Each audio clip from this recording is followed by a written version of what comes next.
비행기는 무슨 원료로 움직이는지 모르겠어요.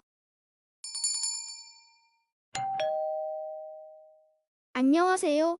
지식틀치기입니다. 먼저 답변 드리기 전 이미지 저작권상 화면과 음성이 고르지 않은 점 양해 바랍니다. 영상을 끝까지 시청해주시고 좋아요 한 번씩 눌러주세요. 영상을 만드는 사람에게 큰 힘이 됩니다. 답변 드리겠습니다. 비행기의 연료는 비행기의 엔진에 따라 다릅니다. 항공유하면 상식적으로 생각할 땐 잘 타고 휘발성이 높은 기름이라 생각하겠지만 휘발성이 강하면 쉽게 발화되거나 폭발하기 때문에 위험하겠죠. 항공유 종류는 여러 가지가 있으나 주성분은 등유입니다. 우리는 보통 등유를 보일러나 기름난로, 연료로 사용하죠. 휘발성이 낮기 때문에 항공기의 폭발 위험은 낮춥니다. 이런 등유에 여러 가지 성분을 섞고 항공유를 만듭니다. 비행기의 엔진이 왕목동 엔진인 경우에는 에브거즈라는 연료를 사용하는데 일반적인 휘발유에 비해 발화점이 더 낮고 이등점도 더 낮습니다. 즉 최고급 휘발유라고 생각하시면 큰 틀림이 없습니다.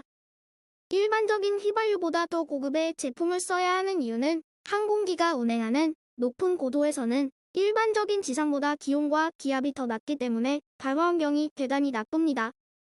그래서 일반적인 휘발유보다 착화성이 좋고 이등점이 낮은 에브거즈를 사용합니다.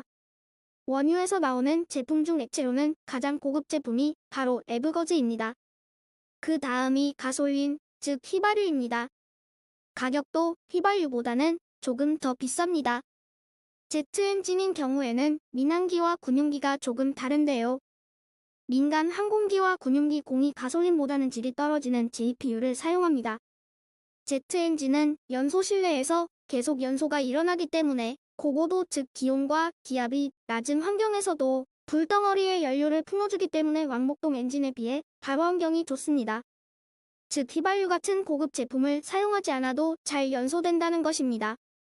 그래서 휘발유보다는 질이 떨어지는 경유 수준의 JPU를 사용하는 겁니다. 가격도 휘발유보다는 싸지요. 경유 수준이라고 보시면 됩니다. 원유 가격이 배럴당 30불 정도 했을 때 면세로 1리터에 250원 정도 했습니다. 지금은 조금 더 비싸겠지요. 민항기의 경우 JP의 일종인 ZA를 사용하는데 우리가 사용하는 등유와 동일한 수준입니다. 단지 고고도 저온 저압에서 사용하기 때문에 저온에서 얼지 않게 또 저압에서 휘발성이 지나치지 않도록 여러 가지 첨가제를 넣은 것 뿐입니다. 군용기의 경우에는 JP4를 사용하다가 JP8을 사용하고 있는데요. 주 베이스가 등유인 것은 ZA1과 동일합니다. 단지 단위 질량당 발열량이 좀 더 크고 피탄 시에도 쉽게 폭발하지 않도록 첨가제 성분을 구성했지요. 참고 항공유란 어떤 것일까? 유정에서 채취된 원유는 여러 가지 탄화수소의 혼합물이 주성분이고 기타 광물질과 혼합되어 있는 점액질 형태인데 채굴한 지역별로 텍사스산 중질유, 북해산 원유, 중동산 두바이유 등 종류가 다양하다. 이를 정제하게 되는데 그 과정에서 각종 유류와 석유 제품이 생산되게 되고 항공유는 이 중에서 특별히 항공기용으로 만들어진 등유 계통의 제품이다. 항공연료에는 항공기 가솔린과 제트연료의 2종이 있다. 항공기용 가솔린, 기관의 압축비는 7, 0 정도이나 과급기로 공기를 예비적으로 가압하여 기관에 공급하므로 이상 연소를 방지하기 위하여 옥탄값 높은 연료가 필요하다. 현재 자동차용 가솔린의 옥탄값은 85 이상과 95 이상의 두 종류가 있으나 항공용은 80 이상, 91 이상, 100 이상, 116 이상의 4종류로 규정되어 있다. 이와 같은 옥탄값 높은 가솔린은 원유에서 직접 가솔린분을 분류하여 생산할 수 없으므로 접촉분을 더 가스중화법 등 특수 제휴법을 쓴다. 가솔린의 이상을 억제하는 내폭성의 척도로서 사용되는 표준연료는 이소옥탄과 노르마르탄의 배합 비례로 하고 값은 옥탄값 100 이하로 표시한다. 옥탄값 100 이상인 표준연료는 이소옥탄에 사에틸납을 첨가한 퍼포먼스 넘버가 있다. 제트연료는 항공기 가솔린보다 조건이 엄격하지 않아 비교적 제조하기 쉽다.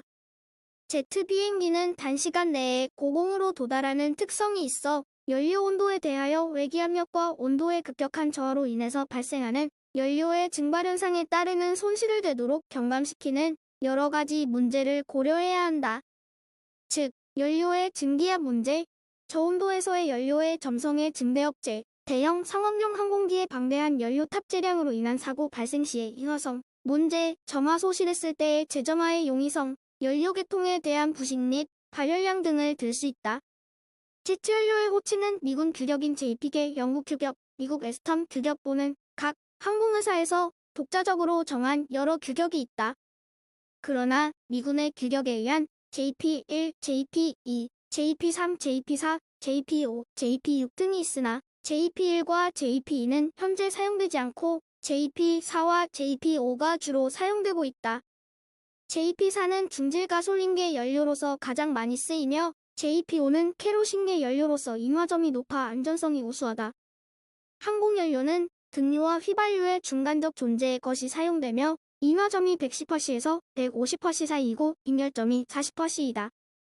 일반인의 머릿속엔 항공유가 자동차용 휘발유보다 휘발성이 뛰어날 것으로 생각하기 쉬운데 사실은 정반대이다. 항공유는 화재를 방지하기 위해 인화점을 높게 만들기 때문에 성냥 불을 갖다 대도 금방 불이 붙지 않는다. 또한 빈결점부 앞에서 보듯이 40%가 되지 않으면 얼어붙지도 않는다. 지금까지 지식들찍이었습니다. 다음 영상은 더욱 호기심 많은 질문들로 업데이트될 예정입니다. 구독하시면 일상생활에서 가끔 궁금한 질문들이 함께할 것입니다. 지식과 상식 얻어가세요. 감사합니다.